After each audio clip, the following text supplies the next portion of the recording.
Well, hello there, motherfuckers. And I was thinking about some interesting lists that I could come out with, and I was coming up dry. And then like when you have an idea for a video, and then it hits you like that. And I figured, why not do a top 10 list of wrestling opinions I disagree with? And these aren't even just something boring like current opinions. I could do that, but I would be disagreeing with almost every single current one. I already talk about that every week. The Meltzer Magoos, the Wade Kellers, the What Culture crowd. Speaking of What Culture, my God, they've lost like half their staff. What the hell happened? Anyway, this is going to be the top 10 wrestling opinions that I disagree with. I don't know what I'm going to call the actual video because I want to have a nice little condensed title. So, that title is like TBD, kind of an unofficial title. But anyway, these are opinions that many smarks have that's held by the Magoos, and sometimes not even, but even like some casuals might even have this opinion. But I have different tastes. Like I said, I like the mentality of a lot of the Vince Russo style of looking at things, and a couple of the other old people in creative, some of the more old school style of looking at wrestling, attitude era-ish and character building and stuff like that. So, but every now and again, I even kind of have different opinions than even them. So, let's start off from the top. This list was very hard to put in order, so I kind of just jotted down 10 things, and I tried to make a little bit of an order, but I couldn't do it. So this is no official order. So let's start off at number 10. This is like I said, what I disagree with, motherfuckers. At number 10, the alliance sucking so bad. So I'm referring to the whole storyline, the whole era of the alliance, which you could say kind of started at King of the Ring, 2001 till Survivor Series of the same year. Many people have many bad memories of this year. And I will say that this year probably wasn't as good as the previous year, and definitely not as good as the year before that. Maybe not even the year before that. But 2001 by no means was a bad year, especially when you compare it to the past 5 years, 6, 7 years. 2001 wasn't bad. You had a lot of good pay-per-views, a lot of good moments, a lot of good memories of the storylines. People were expecting more. They wanted, the NWO to be there. They really wanted Hogan, Nash, and Hall to be there, but they wouldn't get there to the following year. I thought that they could have done a lot better with DDP, for example. They could have did a lot more with that guy, had him in a more prominent position. People didn't like it because they started putting, they made Stone Cold the lead guy in the alliance. But it was interesting, and I, for one, liked Stone Cold's heel turn. So you could at least put that in there. So this is the funny thing. Everybody says that, like the What Culture crowd and the Magoo crowd, they hate it when, you don't see a clear split of face and heel.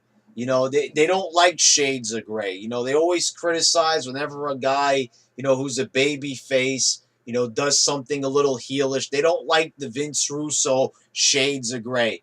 So, when they took away the shades of gray for Stone Cold, everybody hated it for some reason. Oh, I wonder why. Maybe because it worked. But anyway, the heel turn worked too. Stone Cold, I'm not a big fan of the overdone chicken shit heel, but Stone Cold did it probably better than anybody. Hogan played it well also in WCW, and I thought it was a very enjoyable time in WWE. A flawed like almost everything. And even the Attitude Era was flawed, for fuck's sakes. But I mean, it was a flawed time, but it was an entertaining time.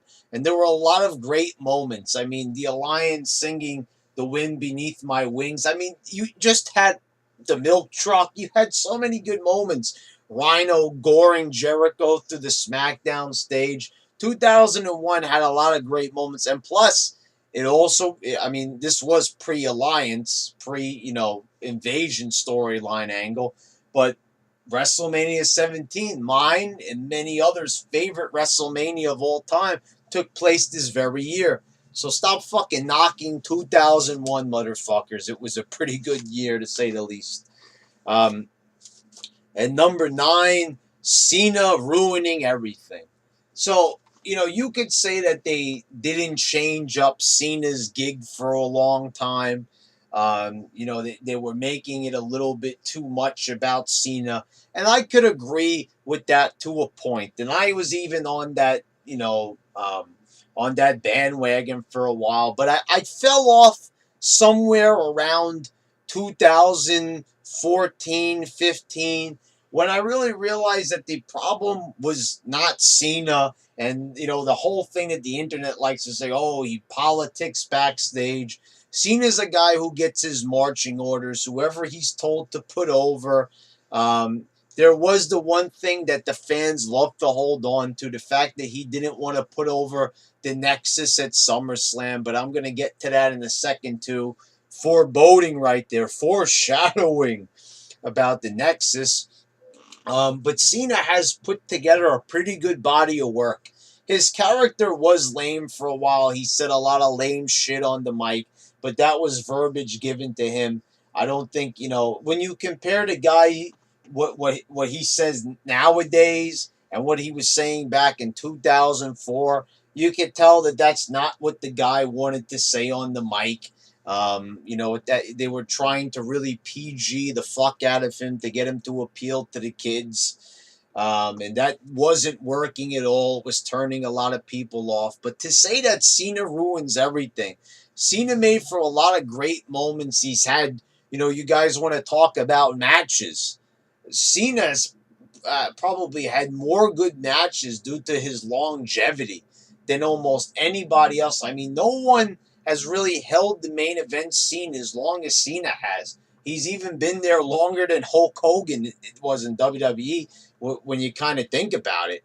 Right? Over 10 years in the main event spot, winning world titles. But this guy has had great matches with a lot of people. With Umaga, JBL, you name it. I mean, this guy has had matches with just about everybody you could think of. Um, it's a shame we never got to see him wrestle against the likes of Hogan or the likes of Stone Cold, but he's wrestled just about everybody else. Um, so, to say, like I said, to say Cena ruined everything is a pretty ignorant, foolish thing to say. Also, what he did for the U.S. title when he was wearing that and wrestling a lot of the young guys, that was also great. A good moment for Cena. And, generally, he also, the matches against Kurt Angle, his feud with Kurt Angle in 2005, also great. So like I said, if you really do a retrospective and you look back, his feud with Edge, the TLC match at Unforgiven, lots of great moments with Cena, and when he also, you think 2003 for this guy, so many great moments, and but everyone's just gonna remember the bad shit. They remember the negativity because that's the funny thing about the marks. They'll always come on people's videos like my own, say, "Oh, stop hating! There's too much negativity." First of all, get the hell off the video if you disagree that much that it's making you cry your eyes out. And second of all, the thing is, you want to talk about negativity. These people are so negative. You try to put a positive spin on it, and they'll still hate you disagreeing. You're damned if you do, if you're damned if you don't. And that's what I've always done on this channel. I don't care what if you try to appeal to the YWC, you are just you're gonna have a very hard time on here, a very controlled and contrived artificial time here on YouTube. If you listen to these knuckleheads, you could be like What Culture, and you could just say whatever the smarks want you to say, and you could have success.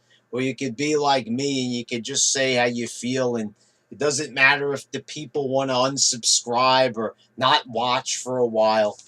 You say what you want. At number 8, the Brawl For All Sucking. I personally love this. Many people are under the impression that this sucked for some reason because they're just repeating what culture said and wrestling regret said, and repeating what the Magoos and the Wade Kellers said about this instead of having their own opinion. I thought this was cool. It was different. It wasn't like it took all over Raw. It was one fucking segment. Instead of seeing a bunch of boring matches, would you rather see Apollo Crews versus Elias Sampson, or would you rather see two guys duking it out? Some people said, oh, they were amateurish. That was kind of the idea. Certain people got injured, not badly.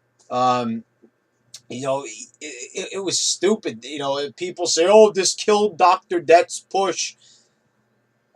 First of all, I don't really think that Dr. Death Steve Williams was going to be that big of a star. I just couldn't see Steve Williams versus Stone Cold, headlining a WrestleMania or a pay-per-view. There were just too many stars at that time. Undertaker, Kane, Mick Foley, The Rock. There was really no. Then the Big Show came on the scene. There was no room at Triple H. There was no room for a Dr. Death at that time. A Dr. Death probably would have been over big time now. We definitely need somebody like that at the moment. But at that time, it just wasn't going to happen. I know JR was pushing for it, but, he just was not cut out for this main event. Didn't have enough personality. He had the skill. People liked it because, he was rough in the ring. He was stiff. Another reason why he would have been over today probably with these guys. But the crowd did not give two fucks about Dr. Death. And that guy beating Stone Cold in a main event would not happen. But I enjoyed it. Like I said, it was something different, something original, something that took a bit of balls to put out there. People complain, oh, it was realistic, and that kind of showed that everything on the show was unrealistic. Okay, then how about getting back to Dr. Death in the strong style, the stiff style? So they're pushing that stuff with Knocker Murphy nowadays. So you see how people are kind of contradicting themselves there. You don't like that they're doing real stuff when the other stuff on the show is fake, but stiffing people in the ring is okay. I'm lost when it comes to you guys. I mean, you're walking contradictions after walking contradiction. Number 7, WrestleMania 2000 sucked. This I don't really get. Okay, every match, there was only one singles match on the card, and people say, oh, this was bad because of that. I watched the main event, and I loved the main event. I thought it was great. You look back on it, and I thought it was star-studded. Triple H, The Rock, Mick Foley, The Big Show, a McMahon in every corner. I thought it was overbooked, too many McMahons. It was all about the McMahons. The thing is, I love the McMahons. I wish it was more about the McMahons nowadays. They added so much to this product. Can you think of how the WWE would be without the McMahons as on-screen characters? How much Stephanie added to Triple H's character and his heel run? I mean, you can definitely see in '99, Triple H wasn't really picking up steam until at Armageddon when he got with Stephanie, and then you could see that then he became a true star headed into 2000, and then everybody was buying him as a heel. and accepting him as a big star. So, you owe a lot to the McMahons. They put a lot into this. You think about Shane McMahon giving his body, even up to this day. I mean, just a lack of appreciation for the McMahons. Overexposure. Okay, the problem is I don't think they expose people enough nowadays, which is part of the problem. But I look back on this card, enjoyable matches. Kurt Angle, um, Chris Jericho, and Chris Benoit in a triple threat match with a two fall match. You had the triangle ladder match, which was great. You had a couple of matches that just didn't feel WrestleMania caliber, for the time. But then you look back on them now, and it's just I don't know. It's fun to watch even Steve Blackman and Al Snow in a match, against Test and Albert. I mean, you look at these guys, and those guys look like stars. I mean, Test could have been a world champion. He didn't look like a world champion back then to me. But nowadays, I look back and I'm like, Steve Blackman could have been a world champion compared to guys like, you look at Steve Blackman and you look at Kevin Owens and you're like, who deserved to be Universal Champion more? Who is more of a badass? Was it Steve Blackman or was it Kevin Owens? And there's just no contest. So, like I'm saying, when you look at these things retrospectively, you see just there was a lot of things that you might have not appreciated back then.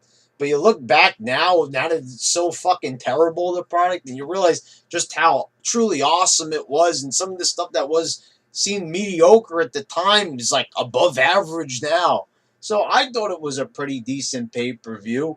There was a lot to like about it. I enjoyed the main event. Yes, I mean, they might have got a little carried away with getting everybody on the card. I liked the hardcore battle royal. It was chaotic. People complained it was too chaotic. I liked it.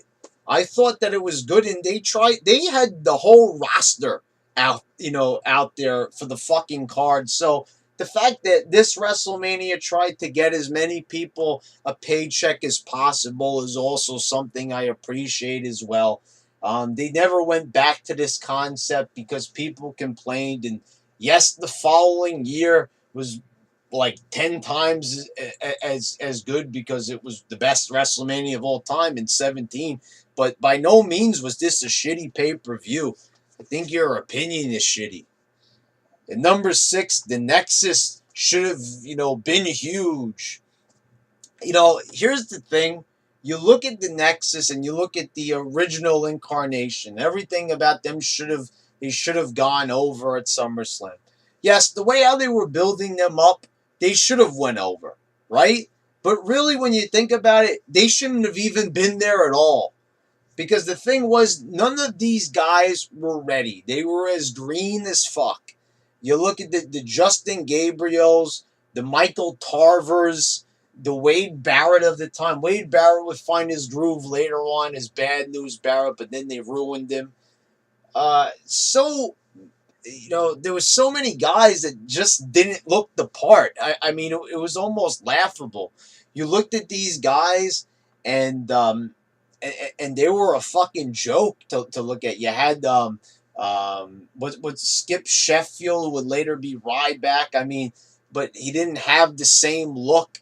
They spruced them up. All these guys with plain looking attires.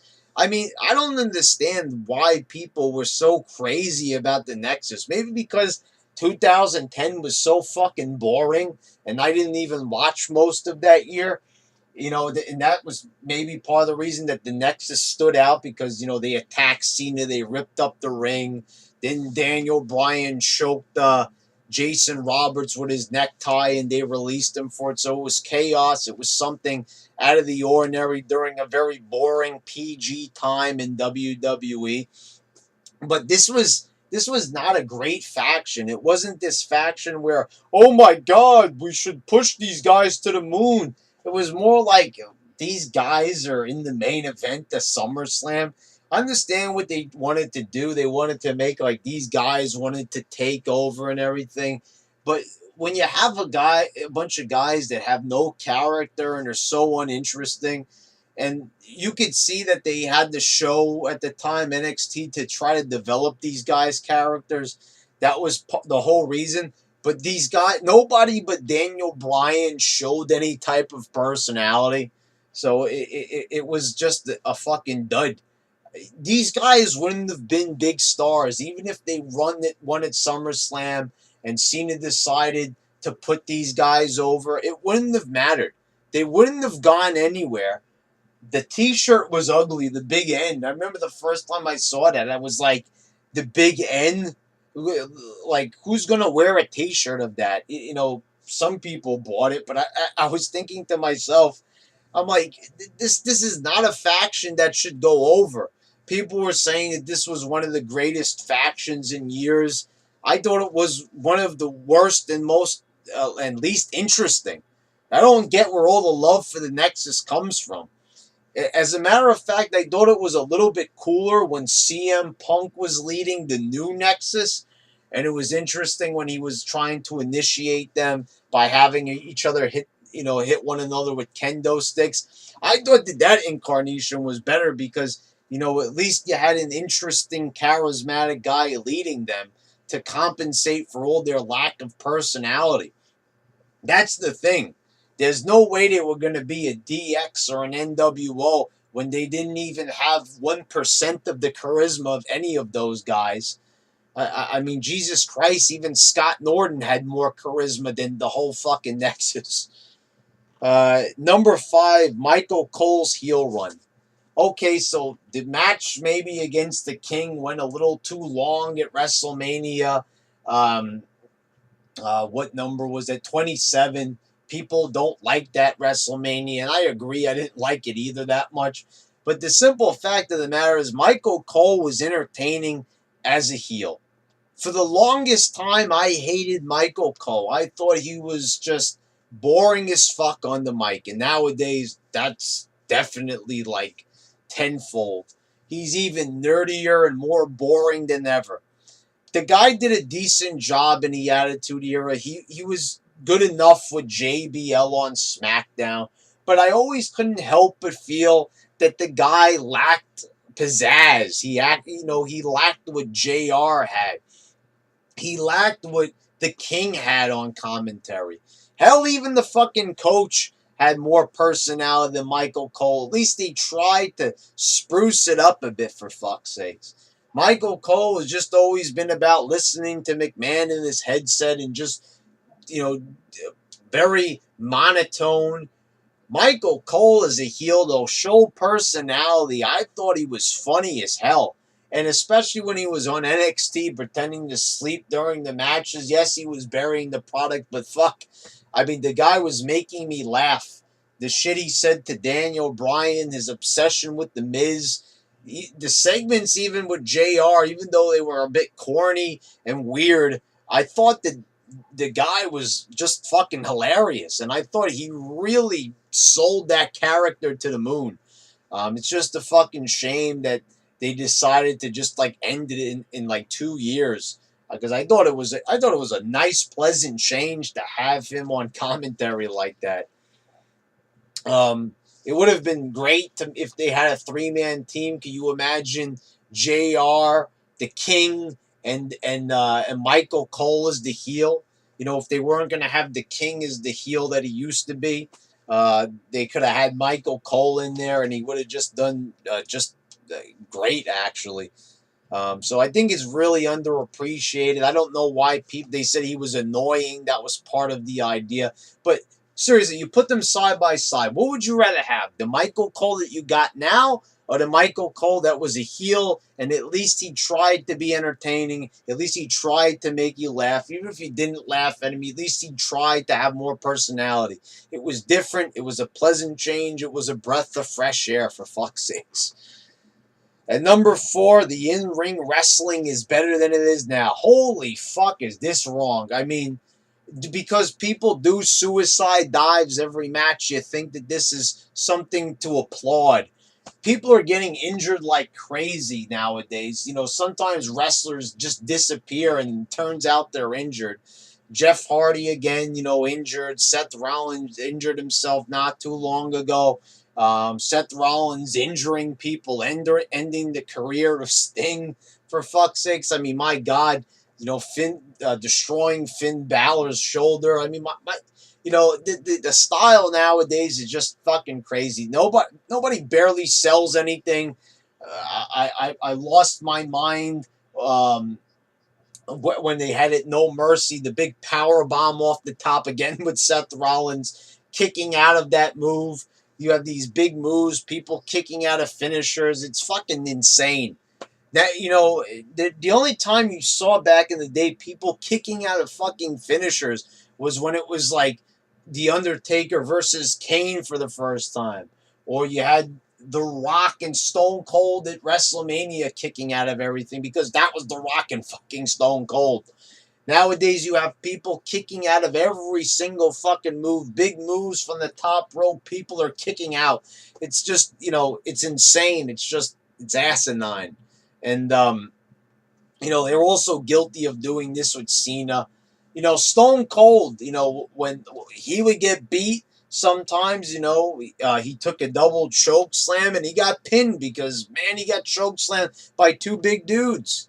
I mean, you just can't fucking just make people suspend their disbelief that much. That the match has got to end sometime. I mean, even if this is a fake match, they said it's their job to make it as believable as possible. And nowadays, they don't give a fuck. I mean, they'll hit these big moves, they'll kick out to a retarded amount of times. I mean, holy fucking shit. I mean, to say that this in-ring product, especially like I said, nobody sells. They barely do any type of in-ring psychology. They do all this stupid stuff, throwing the guy outside the ring, and all that. Doing just brain scratching fucking things during matches, high flying for no fucking reason. Um, you've got Charlotte who's like trying to hit a moonsault even though her fucking leg is all messed up. I mean, same thing Seth Rollins. He gets his leg, bashed in at WrestleMania by Triple H, and he's fucking doing Phoenix splashes off the fucking top rope. I mean, there's just, even though he was selling during the match, it's like he forgot and he had to like do this big adrenaline rush. I mean, the psychology is out the fucking window. But yeah, the in ring is so much better. What is this in ring thing with people? They think that because if there's big, high flying, high impact moves, that's better wrestling. That's better in ring work. Okay, so talk to Jake Roberts, for example. Would you say this guy was a bad in ring worker because most of his arsenal was basic moves like punches and kicks? I mean, come on. These people don't know what the fuck they're talking about. Even Macho Man, he did a elbow from the top rope and a double axe handle. And nothing else was really big, high flying or super athletic. I mean, my God, what are people talking about? So you're saying because these matches are not, massively athletic, they suck. So you're saying basically the whole entire 80s sucked because they didn't do these big, high flying moves and they didn't soar through the second rope every 10 seconds. I think that's maybe this should have been at number one because that's probably the most retarded things I hear from the YWC nowadays. At number three, CM Punk being the savior of wrestling. I remember people saying, "Oh, I'm gonna stop watching" in 2014 when he walked out. People saying, "Oh, his title run was one of the best of all time." First of all, his title reign was a joke. They gave this guy the belt for what, like 400 something days, and he was like only in the main event like a couple of times. I mean, that's not CM Punk's fault. That's the company's fault. But people seem to have this very, very obscure memory about CM Punk. He had this one pipe bomb, and I'm not taking anything away from the guy. He is a talented wrestler. I love the guy, actually. I wouldn't mind seeing him come back, even though if he came back, they'd probably make him into a joke like everybody else. But the thing is, everybody makes like something else happened when Punk was there. He had this great title run. Like I said, it was a very, very, very bad title run. And there was not very good build-up between him and The Rock. I remember I was so excited for that match. And then I was let down because the build-up was so fucking shitty. And I remember The Rock came out there and they had, like, terrible verbiage for him. So not a lot of good memories of CM Punk. In 2011, they were giving him some good verbiage. He was going out there against Triple H and, but they just didn't do enough with Punk. And they were making like CM Punk made the world go around. I don't know what this is. Like, Cena is responsible for wrestling not being as popular as it used to be. CM Punk not being there. The ratings are basically the fucking same with or without CM Punk. It's not like he did, this big magic trick, he dropped the pipe bomb. Like, first of all, barely anybody heard that pipe bomb. It was the same amount of people that heard that watch every single week. There's like maybe a couple of 100,000 less people now than since the pipe bomb. But it really wasn't that big of a deal. People made like that was a huge, massive moment in wrestling. There had been better work shoots, WCW, for example, where people did some work shoots and it was 10 times fucking better. Overrating him is basically what it is. People like to think that Punk's run, because they wanted it to be good, they're having a false memory of it. And they do this with a lot of stuff, and I'm going to get to that a little bit more. But like I said, I'm not bashing Punk here. I'm just saying that people just seem to have different memories of Punk's run than what really happened. At number 2, Roman Reigns not improving. If you're still one of these people that say Roman Reigns is not improved since the Shield broke up, you're just fucking lying, basically. So, let's do an example here. I said, look at Raw. They went back to Roman Reigns being the one-liner guy, standing there being all tough. Even though this guy came so far with his promos, you saw him on Miz TV, you saw him against Cena, you saw how this guy has progressed in the ring, progressed on the mic, progressed as a character. And, people like to say, the guy sucks, he's always sucked. People loved all three of them. They loved Roman just as much as they loved Seth, and they loved Seth just as much as they loved Dean. So everybody loved the Shield, right? That I won't disagree with. People did like the Shield. They got a pretty good pop when they used to come out from 2012 to 2014. People always liked the Shield. Without a doubt, it was probably one of the most over acts. Should it have been one of the most over acts? It was a cool concept, but like I said, I'm going to get to that in a second, folks. I don't mean to do any spoilers here on this list, because obviously there's only one spot left.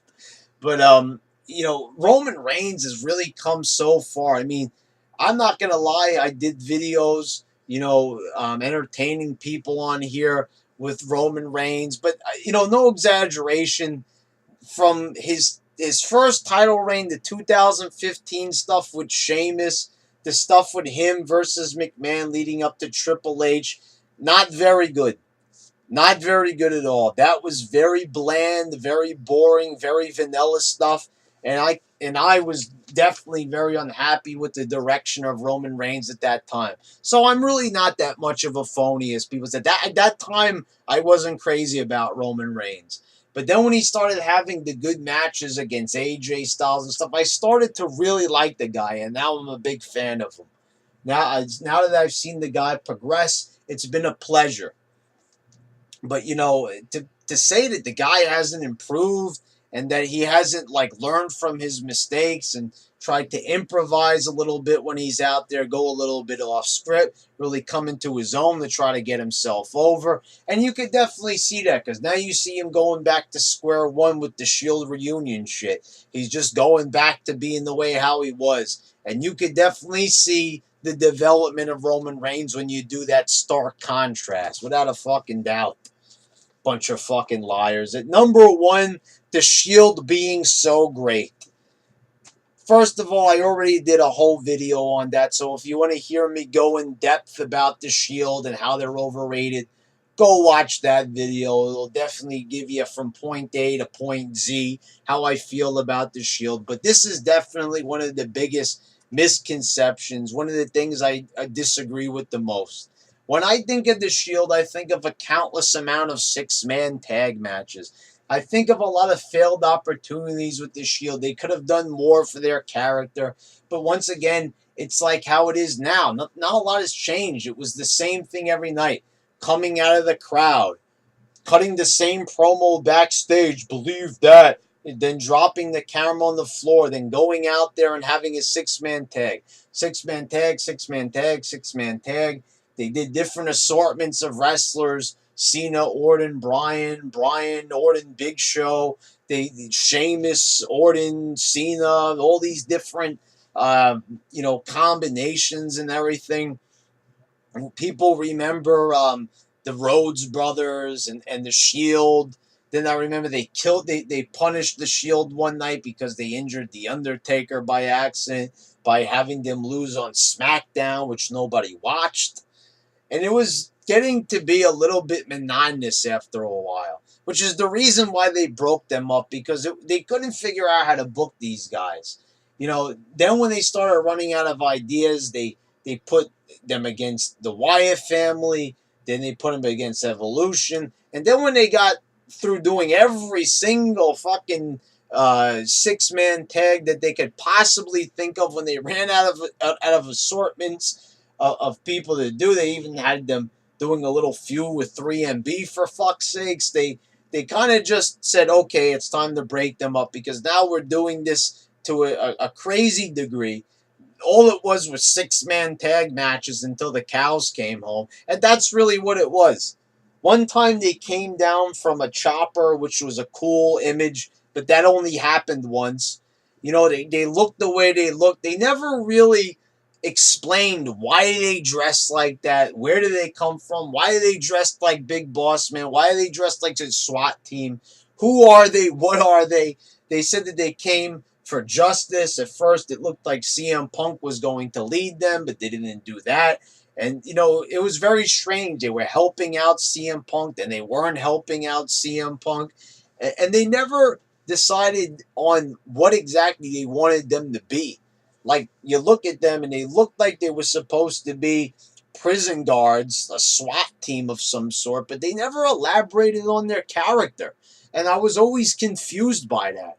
I was like, there's potential here. Dean Ambrose has got some great facials. This Roman Reigns guy is jacked as fuck. Seth Rollins looked a little gay, with the fucking highlights and shit. But for fuck's sakes, I was like, these are cool guys. And I did like them because there wasn't really a lot else to like at that time. But now, looking back, this is one of the greatest things ever. Quite frankly, I like the way Roman Reigns' character was going. And I really hope that at TLC, it is a one-off thing. I hope that they have Reigns turn on Ambrose and Rollins, or Rollins and Dean turn on fucking Roman Reigns. It would make for an interesting swerve. But other than that, like I said, the Shield is fucking overrated, guys. Anyway, there you go, motherfuckers. If you got any ideas, seriously here, I will take requests on this. I like doing lists because I like people's responses to it. They'll get angry at me. They give their own lists, and I enjoy looking at your list too because I'm interested to see how people think. So what did you think about my list, motherfuckers? Did you like it? Did it trigger you? Oh my God! How could you like WrestleMania 2000? You have no taste. Come on, come at me, people. What do you got for me, huh? Anyway, any ideas for lists I could do, a list that you want to see? I will take requests. Let me know down in the comments. This has been your YWC champ, signing out.